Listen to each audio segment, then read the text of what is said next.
Good morning, everyone. Why it doesn't happen with you? Oh, uh, yesterday, Joachim anticipated that the aim of today is to discuss and first to introduce with some talks the aim to proceed towards the creation of a European monitoring framework that can put together different ideas. So the idea for today is to put on the screen some ideas and discuss it within INET12 network, and to have the time later on to discuss with you in order to receive contribution and opinions about how we can move towards this big and very wished aim. So first, my introductory talk is concerns what should be the components of a monitoring plan and stressing the need of cooperation at different levels. We know perfectly in this room that wildlife management need to be evidence-based, so based on robust scientific data, sustainable and adaptive, because the context will change and management should change accordingly. But these elements need monitoring, so needs that monitoring activities are well established in the different countries and will deal with different aspects of wildlife. Monitoring is carried out in 3 steps. One is conceptualization, then execution, and then additional step important is the evaluation of the process. We will focus now on conceptualization and what we have to do to conceptualize, to plan, define, predefine a monitoring plan. All these considerations should then go to a document, to a plan that should be composed by different components. First, objectives should be set, and this was discussed yesterday by Joachim.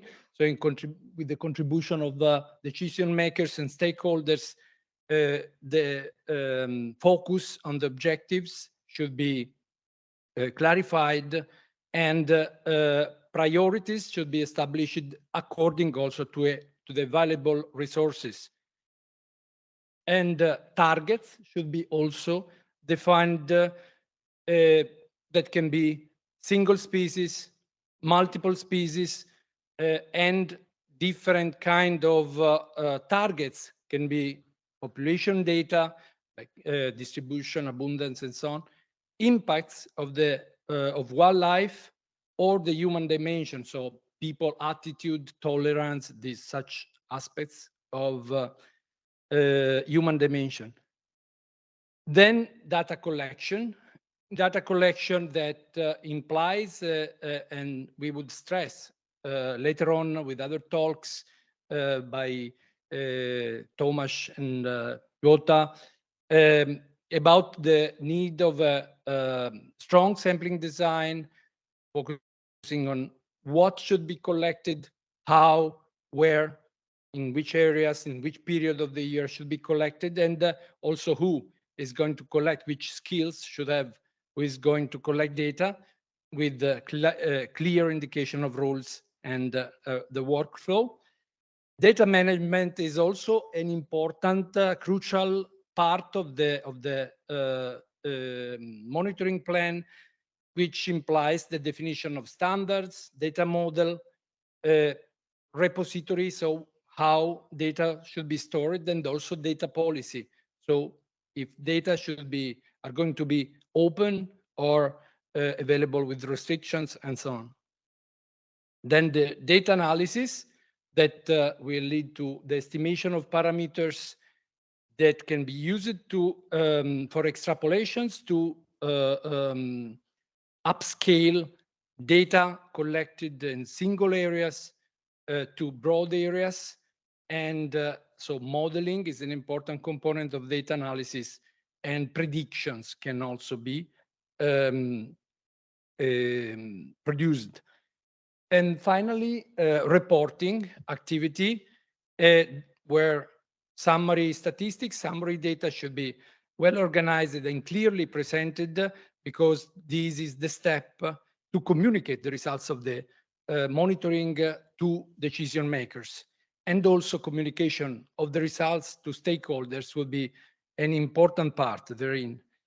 Okay, all this process then should be revised at each monitoring cycle, and depending on the changes in the context and the species and impacts and so on, the monitoring plan can be revised and changed accordingly.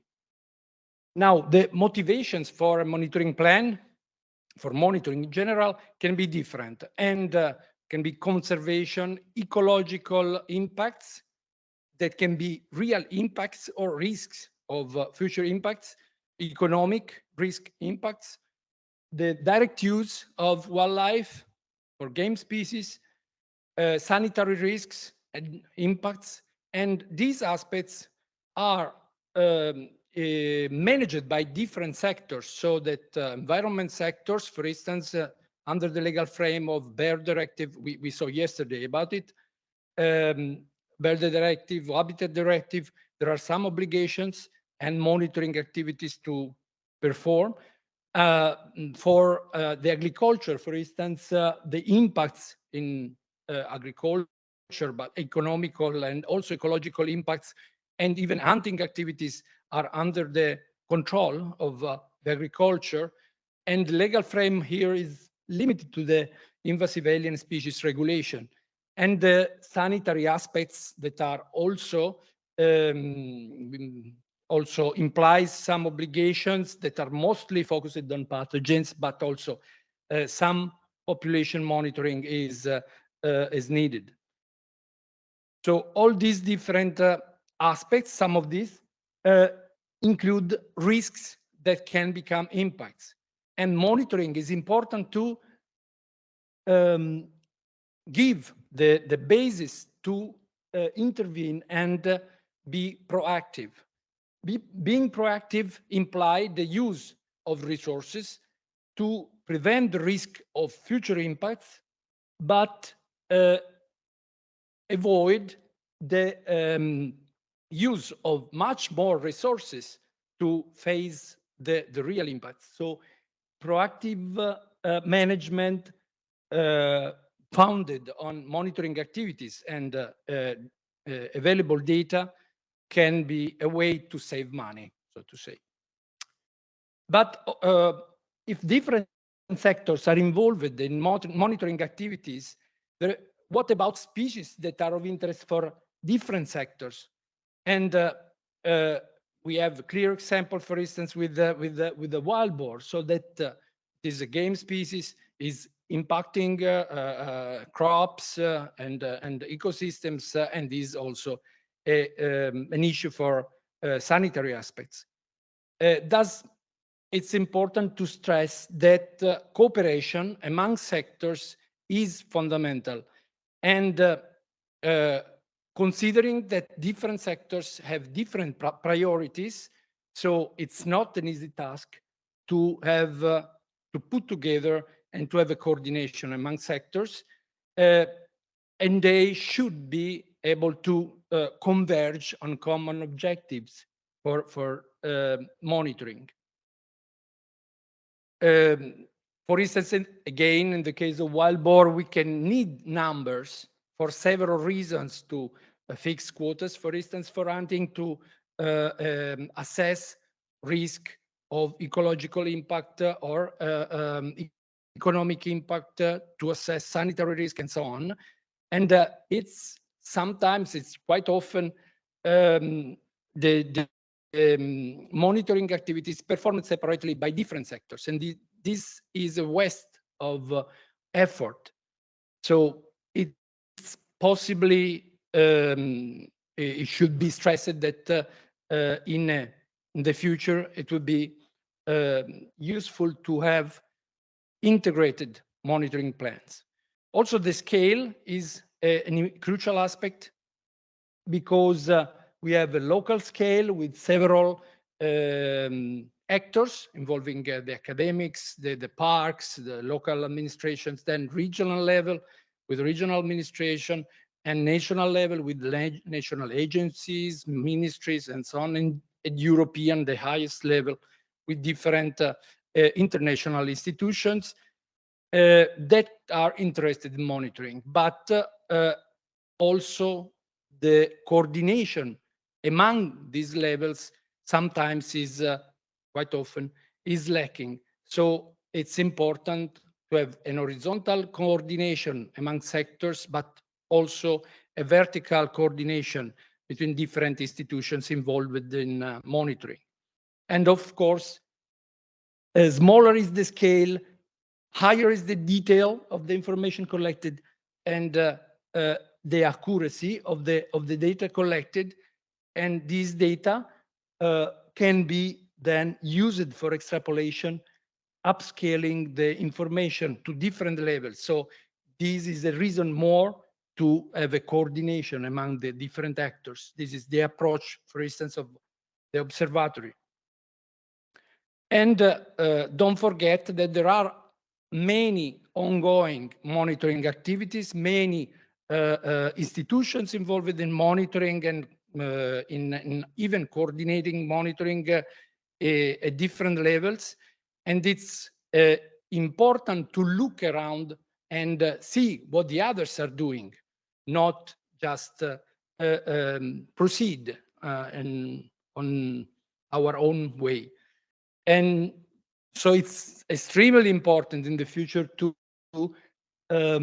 aim to a European coordination of monitoring activities, going towards the direction that was mentioned by Maria yesterday, that is a European Biodiversity Monitoring Center proposed by Europa Bond, but I think much more must be discussed about the nature of this coordination center. So in our case, for mammals, terrestrial mammals, we are happy to discuss it, to give our contribution. So thank you very much. I leave the computer to Jim.